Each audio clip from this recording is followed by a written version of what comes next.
Huwag mong hayaang ibang tao ang magdikta kung sino ka dahil ikaw lang ang nakakaalam ng tunay mong halaga.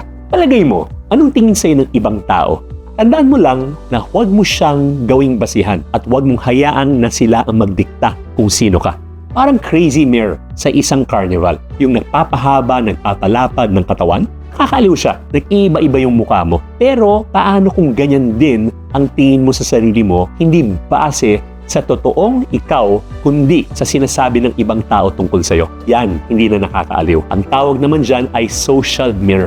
Kapag yung perceptions, feedback, and judgments ng ibang tao ang nagiging basihan on how you see yourself. Kapag hinayaan mong ibang tao ang magdikta ng halaga mo, para mo na rin tinanggap na totoo ang distorted na reflection sa crazy mirror. Kaya next time na marinig mo ang opinion ng ibang tao tungkol sa'yo, ask yourself, ito ba talaga ako? Huwag mong hayaang ibang tao ang magdikta kung sino ka dahil ikaw lang ang nakakaalam ng tunay mong halaga. To be unique. Follow for more.